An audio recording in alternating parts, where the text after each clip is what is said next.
Hello dears, ഇന്ന് നമ്മൾ എടുക്കാൻ പോകുന്നത് 5ാം ക്ലാസ്സിലെ അടിസ്ഥാന ശാസ്ത്രമാണ് കേട്ടോ. അതിൽ 3ാമത്തെ ചാപ്റ്ററായ ജലം നിത്യജീവിതത്തിൽ എന്ന് പറഞ്ഞതിൻ്റെ ബാക്കി ഭാഗമാണ് നമ്മൾ എടുക്കുന്നത് കേട്ടോ. ഓക്കെ, അപ്പോൾ എന്താണ് ലായനി, ലീനം, ലായകമൊക്കെ എന്താണെന്നൊക്കെ നമ്മൾ പഠിച്ചു അല്ലേ. അതിൻ്റെ ഫസ്റ്റ് പാർട്ട് കാണാത്തവരെന്താണ് ഡിസ്ക്രിപ്ഷൻ ബോക്സ് അതിൻ്റെ ലിങ്ക് ഇടുക, അത് കാണുക കേട്ടോ. ഓക്കെ, അപ്പോൾ ജലം പല രൂപത്തിലാണ് ഇനിയുള്ളത് കേട്ടോ. വെള്ളത്തിനെ പല രൂപത്തിൽ നമുക്ക് കാണാൻ കഴിയില്ല. എങ്ങനെയാണ് വെള്ളത്തിനെ പല രൂപത്തിൽ കാണാൻ കഴിയുക? നോക്കൂ, നമ്മൾ കുറച്ചൊരു പാത്രത്തിൽ ഒരു വെള്ളം എടുക്കുക. അപ്പോൾ അത് എന്താണ്? വെള്ളം പോലെയാണ് അല്ലേ, ഒഴുകി വരുന്ന ഇതാണ് അല്ലേ. ഇനി നമ്മളെന്താണ് അതെടുത്തത്, ആ വെള്ളം എടുത്ത് നമ്മൾ ഫ്രീസറിലൊന്ന് വെച്ച് നോക്കിയേ. അപ്പോൾ എന്താ ആവുന്നത്? ഐസാവും അല്ലേ. അപ്പോൾ എന്താണ് ഒഴുകുമോ? അപ്പോൾ ഇല്ല അല്ലേ. അപ്പോൾ എന്താണ് നോക്കാം നമുക്ക്. ചിത്രം നോക്കൂ, കണ്ടോ? ഐസ് ഉണ്ടാക്കുന്നത് എങ്ങനെയാണ്? വെള്ളം എടുത്ത് നമ്മൾ എന്താക്കണം, ഫ്രീസറിൽ വെച്ചാൽ നമുക്ക് ഐസാവും അല്ലേ. അപ്പം എന്താണ് ഈ ഐസ് എന്താണ്? ഒരു കട്ടിയുള്ളൊരു സാധനമാണ് അല്ലേ. അപ്പം വെള്ളത്തിൻ്റെ ഖരാവസ്ഥയാണ് എന്ത്? ഐസ് അല്ലേ. വെള്ളത്തിൻ്റെ കട്ടിയുള്ളൊരു അവസ്ഥയാണ് എന്ത്? ഐസ് എന്ന് പറയുന്നത് അല്ലേ. ഖരാവസ്ഥയാണ് എന്ത്? ഐസ്. എന്തെല്ലാം ആവശ്യങ്ങൾക്കാണ് ഐസ് ഉപയോഗിക്കാറുള്ളത് നമ്മൾ?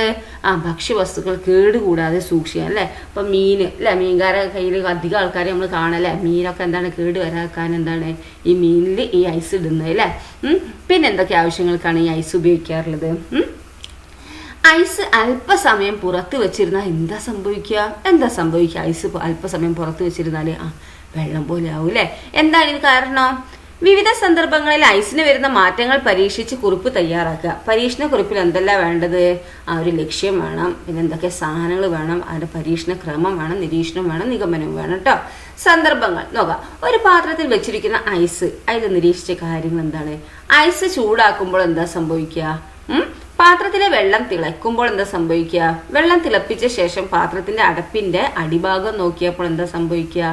എന്താണ് കണ്ടിട്ടുണ്ടാവുക? പാത്രത്തിന്റെ അടപ്പിന്റെ അടിഭാഗത്തിലൊക്കെ വെള്ളം കെട്ടി നിൽക്കുന്നുണ്ടാവൂലേ, നീരാവിയായിട്ട് പോയിട്ടില്ലേ. പട്ടിക വിശകലനം ചെയ്ത് നിങ്ങളുടെ കണ്ടെത്തലുകൾ എഴുതാനാണ് പറഞ്ഞിരിക്കുന്നത്. ചൂട് വഹിക്കാൻ വെള്ളത്തിനുള്ള കഴിവ് പല സന്ദർഭങ്ങളിലും നാം പ്രയോജനപ്പെടുത്തുന്നുണ്ടല്ലോ. ഏതെല്ലാമാണ് അത്തരം സന്ദർഭങ്ങൾ? അരി വേവിക്കുന്നതിന് നമ്മളെന്താ ഈ വെള്ളത്തിന്റെ കഴിവാണല്ലേ. വെള്ളം ചൂടാവണം അല്ലേ. ചൂട് വഹിക്കാൻ വെള്ളത്തിനുള്ള കഴിവ് പല സന്ദർഭങ്ങളിൽ നാം പ്രയോജനപ്പെടുത്തുന്നില്ലേ. അപ്പോൾ അരി വേവിക്കുന്നതിന്, പിന്നെന്തൊക്കെയാ പല സാധനങ്ങളും വേവിക്കുന്നതിനുണ്ട് അല്ലേ. ചൂടാക്കുമ്പോൾ ജലം ബാഷ്പമായി വരുന്നത് കണ്ടില്ലേ. അപ്പോൾ വെള്ളം തിളപ്പിക്കുമ്പോൾ എന്താണ് നമ്മൾ കണ്ടിട്ടുണ്ടാവും അല്ലേ, ഒരു ആവി ഇങ്ങനെ പോകുന്നത് അല്ലേ. നനഞ്ഞ തുണി ഉണങ്ങുമ്പോൾ തുണിയിലെ ജലാംശത്തിന് എന്താ സംഭവിക്കുന്നത്? ചർച്ച ചെയ്യൂ. ഇപ്പം നമ്മൾ നനഞ്ഞ തുണി ഉണക്കാൻ വെച്ചാണ്, അയൽമേലിട്ടു. അപ്പോൾ കുറച്ച് കഴിഞ്ഞാൽ എന്താണ് ഉണങ്ങി കിട്ടും അല്ലേ. അപ്പോൾ എന്താണ് അതിലുള്ള വെള്ളം എന്താ സംഭവിക്കുന്നത്? ഒരു ദ്രാവകത്തിന്റെ ഉപരിതലത്തിൽ നിന്ന് ചെറു കണികകൾ ചുറ്റുപാടിലേക്ക് വ്യാപിക്കുന്നതിനെയാണ് എന്ത്? ബാഷ്പീകരണം, വേപ്പറൈസേഷൻ എന്ന് പറയുന്നത്. എന്താണ്? ഒരു ദ്രാവകത്തിന്റെ ദ്രാവകം എന്ന് പറഞ്ഞാൽ ഒഴുകുന്ന സാധനങ്ങളൊക്കെ എന്താണ് ഈ ദ്രാവകം എന്നാ പറയുക കേട്ടോ. അപ്പോൾ ഒരു ദ്രാവകത്തിന്റെ ഉപരിതലത്തിൽ നിന്ന് ചെറു കണികകൾ ചുറ്റുപാടിലേക്ക് വ്യാപിക്കുന്നതിനെയാണ് എന്ത്? ബാഷ്പീകരണം എന്ന് പറയുന്നത്. ചൂടാക്കുമ്പോൾ ബാഷ്പീകരണത്തിന്റെ തോത് വർദ്ധിക്കും. നമ്മൾ ചൂടാക്കുമ്പോൾ നന്നായി ബാഷ്പീകരണം കാണാൻ കഴിയും അല്ലേ. ബാഷ്പീകരണം ഇപ്പം നമ്മൾ അയൽമേൽ ഇപ്പോൾ തുണി ഇട്ടതിന് ശേഷം ഉണങ്ങാൻ അത് നമ്മൾ കാണൂല. അതിലുള്ള വെള്ളം പോകുന്നതും എന്താണ് അതിൻ്റെ ബാഷ്പീകരണം പോകുന്നതും നമ്മൾ കാണൂല അല്ലേ. പക്ഷെ നമ്മൾ വെള്ളം ചൂടാക്കുമ്പോൾ എന്താ സംഭവിക്കുന്നത്? ആ ബാഷ്പീകരണം നമ്മൾ വർദ്ധിക്കുന്നതുകൊണ്ടാണ് എന്ത് വെള്ളം ഇത് ആവി പോകുന്നത് നമ്മൾ കാണുന്നത് അല്ലേ. അപ്പോൾ ചൂടാക്കുമ്പോൾ എന്താണ് ബാഷ്പീകരണത്തിന്റെ തോത് വർദ്ധിക്കുകയാണ് അല്ലേ. ബാഷ്പീകരണം എല്ലാ താപനിലയിലും സംഭവിക്കുന്നുണ്ട് അല്ലേ. ബാഷ്പീകരണം എന്താണ്? എല്ലാ താപനിലയിലും സംഭവിക്കുന്നുണ്ട്.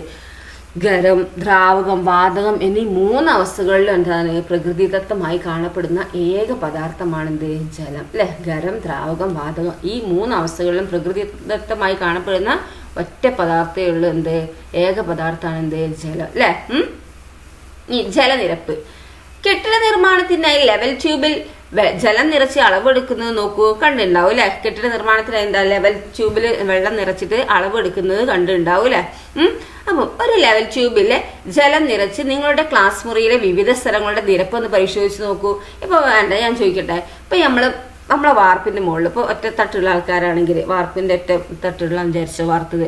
അപ്പോൾ അവിടെ എന്താണ് മഴ പെയ്യുമ്പം ഈ വെള്ളമൊക്കെ ആ ഹോൾസിലൂടെ ഒഴുകി പോകുന്നുണ്ടോ? അല്ലെങ്കിൽ ചിലയിടത്തൊക്കെ വെള്ളം കെട്ടി നിൽക്കുന്നുണ്ടോ?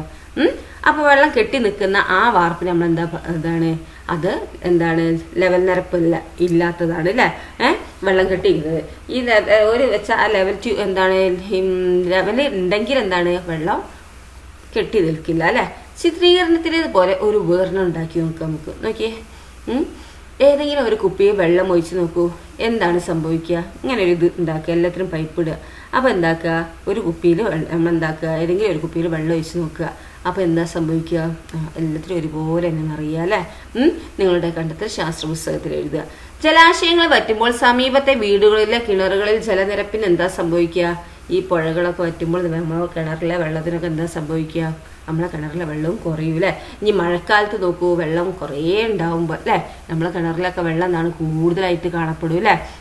ജലാശയങ്ങളില്ല, വെള്ളം വറ്റുമ്പോൾ എന്താണ് നമ്മളെ കിണറത്തെ വെള്ളമൊക്കെ ജലനിരപ്പൊക്കെ എന്താവും, കുറയും അല്ലേ? വ്യവസായശാലകൾ നിയന്ത്രണമില്ലാതെ ജലം എടുക്കുന്നത് ആ പ്രദേശത്തെ ജലലഭ്യതയെ ബാധിക്കുമോ? ഉണ്ട് അല്ലേ? ചർച്ച ചെയ്ത് കണ്ടെത്തലുകൾ എഴുതുക. വിധാനം പാലിക്കുന്നു എന്നത് ജലത്തിന്റെ ഒരു സവിശേഷതയാണ് അല്ലെ? വിധാനം പാലിക്കുന്നത് എന്താണ്? ഈ ജലത്തിന്റെ ഒരു സവിശേഷതയാണ്. ഇനി ജലസ്രോതസ്സുകൾ. ജലസമൃദ്ധമായ ഒരു ഗ്രഹമാണ് ഭൂമി അല്ലെ? എന്താണ്? ജലസമൃദ്ധമായ ഒരു ഗ്രഹമാണ് എന്ത്? ഈ ഭൂമി. ചിത്രങ്ങൾ നിരീക്ഷിക്കൂ. ഭൂമിയിലെ പ്രധാന ജലശേഖരം ഏതാണ്? നോക്കൂ, കണ്ടോ? കരയും കടലും കണ്ടോ? അപ്പൊ എന്താണ്? 1/3 ഇത് കരയുള്ളൂ അല്ലെ? 2/3 ഭാഗം എന്താണ്? കടലാണ് അല്ലെ? വലിയ അളവിൽ ലവണങ്ങൾ ലയിച്ചു ചേർന്നിട്ടുള്ളത് കൊണ്ട് കടൽ വെള്ളം എന്താണ്? ദൈനംദിന ആവശ്യങ്ങൾക്ക് ഉപയോഗിക്കാൻ സാധിക്കില്ല അല്ലെ? ഈ കടൽ വെള്ളം നമുക്ക് എന്താക്കുക, നമ്മളെ ആവശ്യങ്ങൾക്ക് ഉപയോഗിക്കാൻ സാധിക്കില്ല. അതിൽ കുറേ എന്താണ്? വലിയ അളവിൽ ലവണങ്ങൾ ലയിച്ചു ചേർന്നിട്ടുണ്ട്. അതുകൊണ്ട് നമുക്ക് എന്താ, കടൽ വെള്ളം നമ്മളെ ആവശ്യങ്ങൾക്ക് നേരിട്ട് ഉപയോഗിക്കാൻ സാധിക്കില്ല. നിങ്ങളുടെ ചുറ്റുപാടിലെ ശുദ്ധ ജലസ്രോതസ്സുകൾ ഏതെല്ലാം എന്ന് എഴുതൂ. ഈ ജലസ്രോതസ്സുകളിൽ വെള്ളം എത്തുന്നത് മഴയിലൂടെയാണല്ലോ അല്ലെ? നമ്മളെ ചുറ്റുപാടിലെ ശുദ്ധ ജലസ്രോതസ്സുകൾ ഏതെല്ലാം? കിണറുണ്ട്, തോടുണ്ട്, പുഴ ഉണ്ട്. ശുദ്ധജലം പുഴ പറ്റൂല അല്ലെ? കുളം അതൊക്കെ പറ്റൂല്ലേ? ഈ ജലസ്രോതസ്സുകൾ വെള്ളം എത്തുന്നത് എങ്ങനെയാണ്? മഴയിലൂടെ അല്ലെ? ഇനി ജലത്തുള്ളിക്ക് പറയാനുള്ളത് എന്താണ്? അപ്പൊ ജലത്തുള്ളിക്ക് എന്താ പറയാനുള്ളത്? ജീവജാലങ്ങൾക്ക് ഞങ്ങളില്ലാതെ ജീവിക്കാനാവില്ല അല്ലെ? സത്യമല്ലത് പറഞ്ഞേ? ഏത് ജീവിയായിരിക്കുക? വെള്ളം ഇല്ലാതെ ജീവിക്കാനാവില്ല അല്ലെ?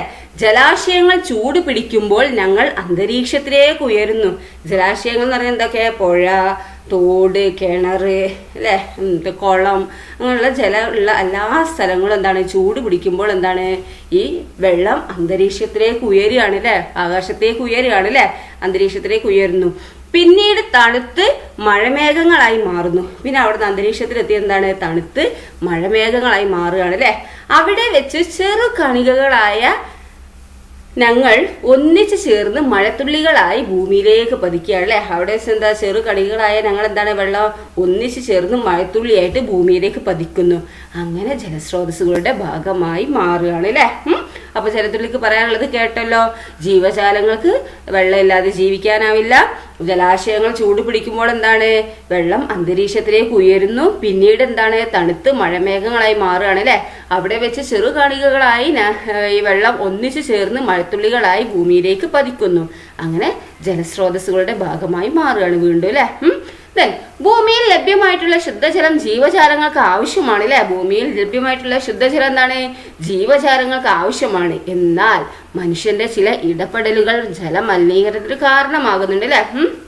നമുക്ക് ശുദ്ധജലം നമുക്ക് ആവശ്യമുണ്ട് അല്ലെ? പക്ഷെ ചില മനുഷ്യന്മാരെന്താണ്? അവര് ജലം മലിനീകരണമാക്കുകയാണ് അല്ലെ? അവരുടെ ആവശ്യങ്ങൾക്ക് വേണ്ടിയിട്ട്. ചുവടെ നൽകിയ സന്ദർഭങ്ങൾ നിരീക്ഷിക്കുക. കണ്ടോ? പശുക്കളെ കഴുകുന്നു, ഫാക്ടറിത്തെ അഴുക്ക് വെള്ളം ഇതിലേക്ക് വീഴുന്നു അല്ലെ? പിന്നെ വേസ്റ്റ് ഇടുന്നു, അലക്കി കുളിക്കുന്നു ഒക്കെ എന്താണ്? ശുദ്ധജലത്തിനെ എന്താണ്? മലിനീകരണമാക്കുകയാണ് അല്ലെ? ജലമലിനീകരണവും പരിഹാര മാർഗങ്ങളും എന്ന വിഷയത്തിൽ ക്ലാസ്സിൽ ഒരു സെമിനാർ നടത്തുക അല്ലെ? ഈ ഇതൊക്കെ എന്താ ഒഴിവാക്കിയാൽ അല്ലെ? പശുക്കളെയൊക്കെ കുളിപ്പിക്കുന്നത് എന്താണ്? ഈ ജലാശയത്തിൽ ഇറങ്ങാതെ തന്നെ മുക്കിയിട്ട് സൈഡിൽ നിന്ന് കുളിപ്പിക്കുക. അതുപോലെ അലക്കുന്നതും കുളിക്കുന്നതും ഒക്കെ വെള്ളം എടുത്തിട്ട് പുറത്തുനിന്ന് ഇതാക്കുക അല്ലെ? അങ്ങനത്തെ ഈ വെള്ളത്തിലേക്ക് ഉള്ള ഈ മലിനീകരണപ്പെട്ട വെള്ളം വെള്ളത്തിലേക്ക് വീഴുന്നത് തടയുക അല്ലെ? ഇതൊക്കെ ഇങ്ങനെ വേസ്റ്റുകളൊക്കെ കൂട്ടിയിടുന്ന ഇല്ലാതാക്കുകയൊക്കെ ചെയ്താൽ എന്താണ്? നമുക്ക് ഈ മലിനീകരണം തടയാം അല്ലെ? പരിഹാര മാർഗമാണ് അല്ലെ? കരുതി വെക്കാം നാളേക്ക്. മഴ ധാരാളം ലഭിക്കുന്ന നാടാണ് നമ്മുടേത് അല്ലെ? എന്നാൽ വേനൽക്കാലത്ത് പല പ്രദേശങ്ങളിലും വരൾച്ച ഉണ്ടാകുന്നുണ്ട് അല്ലെ? മഴ ധാരാളം ലഭിക്കുന്ന നാടാണ് നമ്മളെ ഈ കേരളം അല്ലെ? എന്നാൽ എന്താണ്? വേനൽക്കാലത്ത് പല പ്രദേശങ്ങളിലും എന്താണ്? വെള്ളമില്ലാത്തൊരവസ്ഥ ഉണ്ട് അല്ലെ? വരൾച്ച ഉണ്ടാകുന്നുണ്ട് അല്ലെ? മഴവെള്ളം സംഭരിച്ചു വെച്ചാൽ വേനൽക്കാലത്ത് എന്താണ്? ജലലഭ്യത ഉറപ്പാക്കാം അല്ലെ? മഴവെള്ളം സംഭരിച്ചു വെച്ചാൽ വേനൽക്കാലത്ത് എന്താക്കാം? നമുക്ക് ഈ വെള്ളത്തിന്റെ ലഭ്യത ഉറപ്പാക്കാം. മഴവെള്ളം സംഭരിക്കുന്നതിനുള്ള ചില മാർഗങ്ങൾ ചിത്രീകരിച്ചിരിക്കുന്നത് നോക്കൂ, കണ്ടോ?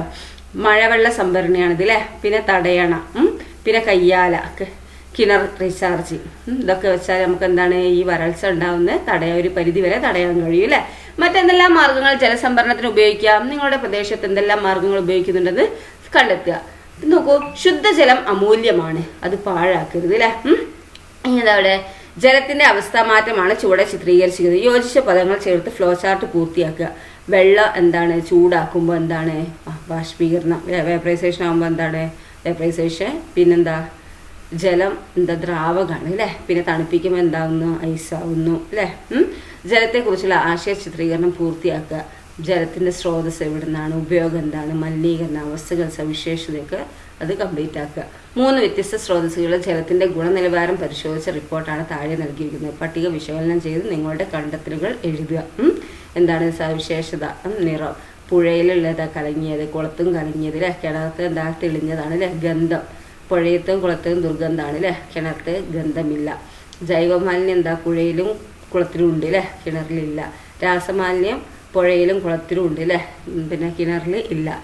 കുടിക്കാൻ ഏറ്റവും സുരക്ഷിതമായ വെള്ളം ഏത് സ്രോതസ്സിലേതാണ്? കിണറത്ത് അല്ലേ. പുഴ, കുളം എന്നിവയിലെ ജലം കുടിവെള്ളമാക്കി മാറ്റാൻ കഴിയുമോ? എങ്ങനെ അല്ലേ. ജലസ്രോതസ്സുകളിലെ മലിനീകരണം തടയാൻ എന്തെല്ലാം ചെയ്യണം എന്നാണ് ചോദിച്ചിരിക്കുന്നത്. പിന്നെ അപ്പോൾ അത്രയേ ഉള്ളൂ നമ്മളെ ചാപ്റ്റർ കേട്ടോ. അപ്പോൾ നിങ്ങൾ എന്താക്കുക, നന്നായി പഠിക്കുക, നന്നായി മനസ്സിലാക്കുക. ചാപ്റ്റർ ഓരോന്ന് കാണാപ്പാഠം പഠിക്കുകയല്ല വേണ്ട. ചില വാക്കുകളൊക്കെ നമ്മൾ എന്താണ് ബൈ ഹാർട്ടാക്കണം, പക്ഷെ എന്താണ് അതിൻ്റെ ഓരോ ഭാഗങ്ങളും എന്താണ് മനസ്സിലാക്കി പഠിക്കുകയാണ് വേണ്ടത് കേട്ടോ. ഓക്കെ. മഴവെള്ളം സംഭരിക്കുന്നതിനുള്ള മാർഗ്ഗങ്ങൾ എന്തൊക്കെയാണെന്ന് ചോദിച്ചാൽ മഴവെള്ള സംഭരണി, തടയണ, കയ്യാല, കിണർ റീചാർജിങ് ഒക്കെയാണ് കേട്ടോ. ഓക്കെ. അപ്പം അടുത്ത ചാപ്റ്റർ ഇനി ടീച്ചർ അടുത്ത വീഡിയോ അപ്ലോഡ് ചെയ്യാം കേട്ടോ. Okay, thank you.